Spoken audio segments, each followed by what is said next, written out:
Hello बच्चों, अस्सलाम वालेकुम, नमस्ते. My name is Prem Kumar. Today we are discussing the MCQs of second chapter solving a biological problem.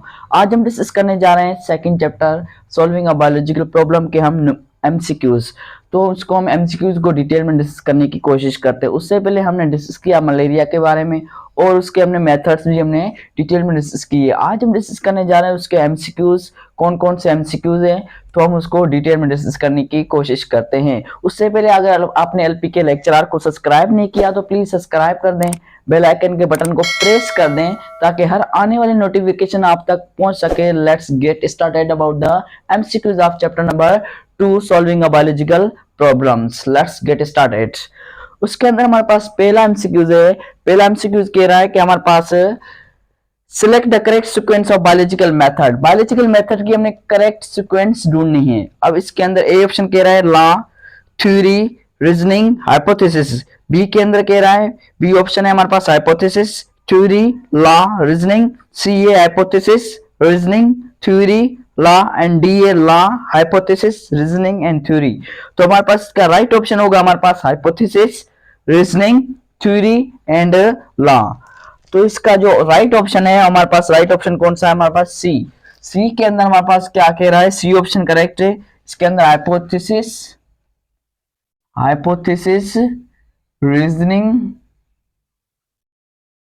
Theory and law. Theory and law किसके अंदर आता है हमारे पास? ये हमारे पास बायोलॉजिकल मेथड की करेक्ट सीक्वेंस है. MCQ number 2, select the odd one. हमें ओड वन सिलेक्ट करना है कि कौन सा हमारे पास मिस मैच है. ए ऑप्शन है थ्योरी. थ्योरी तो हमारे पास बायोलॉजिकल मेथड के अंदर इन्वॉल्व होती है. Law, law also involve in the biological method. Hypothesis also. And last one D. D ratio. Ratio biological method के अंदर उसका कोई भी रोल नहीं होता. तो हमारे पास ओड वन कौन सा हुआ हमारे पास? D option ratio. रेशो हमारे पास क्या है? The select the odd one है. ये हमारे पास बायोलॉजिकल स्टेप्स, बायोलॉजिकल मेथड के अंदर इन्वॉल्व नहीं होता. MCQ number 3, field of research that examines mathematical representation of biological system is called. वो ब्रांच जो रिलेट करती है मैथमेटिक्स से, मैट्रिक्स से रिलेटेड करती है तो उसे हम कहते हैं मैथमेटिकल बायोलॉजी. तो इसका राइट ऑप्शन होगा बी. बी के अंदर है मैथमेटिकल बायोलॉजी. मींस वो रिलेट करती है मैथ से, मैट्रिक्स से रिलेट करती है, तो इस कारण ब्रांच भी हम कहें कि ये कौन सी होगी? मैथमेटिकल बायोलॉजी होगी. मीन्स हम इसके अंदर नंबर्स को काउंट करते हैं, इसको डेटा को कलेक्ट करते हैं. तो डेटा को कलेक्ट करने के लिए हम किसका इस्तेमाल करते हैं? नंबर्स का इस्तेमाल करते हैं. तो डेटा को कलेक्ट करने के लिए हम नंबर्स का इस्तेमाल करते हैं. तो यहाँ पर बायोलॉजिकल मेथड के अंदर हमारे पास कौन सी ब्रांच इन्वॉल्व होती है? मैथमेटिकल बायोलॉजी इन्वॉल्व होती है. क्यों? क्योंकि अंदर हम यहाँ पर क्या यूज करते हैं? नंबर्स को यूज करते हैं. तो इसलिए मैथमेटिकल बायोलॉजी इसका राइट ऑप्शन होगा. MCQ number 4, biological method involves all the following except. Means biological method है वो इन्वॉल्व होता है, इसमें कोई भी हमें एक जो ऐसा प्रोसेस है जो इन्वॉल्व नहीं होता. ए ऑप्शन है हमारे पास डेटा कलेक्शन, बी ऑप्शन है ऑब्जर्वेशन, सी ऑप्शन है एक्सपेरिमेंट, डी ऑप्शन है प्रोपोर्शन. तो प्रोपोर्शन हमारे पास इसके अंदर इन्वॉल्व नहीं होता. इसका राइट ऑप्शन होगा डी, प्रोपोर्शन. प्रोपोर्शन क्या है? प्रोपोर्शन हम कहते हैं comparison of two values as known as proportion. Ratio हम कहते हैं, जो रेशो होता है हमारे पास कंपैरिजन ऑफ टू वैल्यूज से रेशो कहते हैं, और comparison of to ratios, to ratios के कंपैरिजन को प्रोपोर्शन कहा जाता है. टू वैल्यूज के कंपैरिजन को हम क्या कहते हैं? रेशो कहते हैं. तो इसका जो बायोलॉजिकल मेथड के अंदर ये इन्वॉल्व नहीं होता, तो उसे हम क्या कहते हैं? प्रोपोर्शन कहते हैं. Number 5, scientific reasoning moves from specific to general. हमने पढ़ा रीजनिंग के अंदर दो टाइप्स थी. एक हमारे पास थी इंडक्टिव रीजनिंग, दूसरी थी डिडक्टिव रीजनिंग. इंडक्टिव के अंदर हम क्या करते हैं? स्पेसिफिक टू जनरल मूव करते हैं. डिडक्टिव के अंदर हम क्या करते हैं? जनरल टू स्पेसिफिक मूव करते हैं. तो यहाँ पर कह रहा है कि स्पेसिफिक टू जनरल, तो स्पेसिफिक टू जनरल हम मूव करते हैं. उस रीजनिंग को हम क्या कहते हैं? Inductive reasoning. तो इसका राइट ऑप्शन होगा A, inductive reasoning. Inductive reasoning is the right option of question number 5.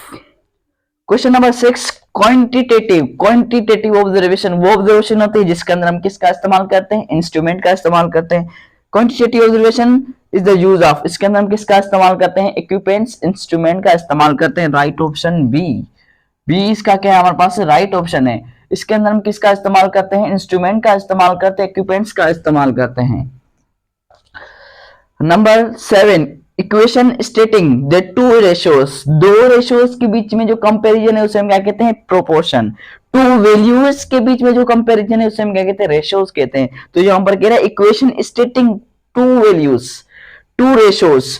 अब दो रेशियो सपोज करें हमारे पास A ratio B proportion C ratio D, जहां पर हमारे पास एक ये वैल्यू होगी, दूसरी हमारे पास ये वैल्यू होगी, मींस एक रेशियो ये हुआ, एक रेशियो ये हुआ, दोनों के दो रेशियोज का कंपैरिजन है, इसको हम कहते हैं प्रोपोर्शन। अगर यहाँ पर ए रेशियो बी है, मींस दो वैल्यू हुए, एक वैल्यू ये हुई, एक वैल्यू ये हुई, मींस दो वैल्यू के, तो उसे हम क्या कहते हैं, रेशियो कहते हैं। और कंपेरिजन प्रोपोर्शन हम उसे कहते हैं जिसमें दो वैल्यूज, दो रेशियोज की जो वैल्यू की कंपैरिजन होती है, तो उसे हम क्या कहते हैं, प्रोपोर्शन। इसका राइट ऑप्शन होगा हमारे पास B, B is the right option, proportion, proportion.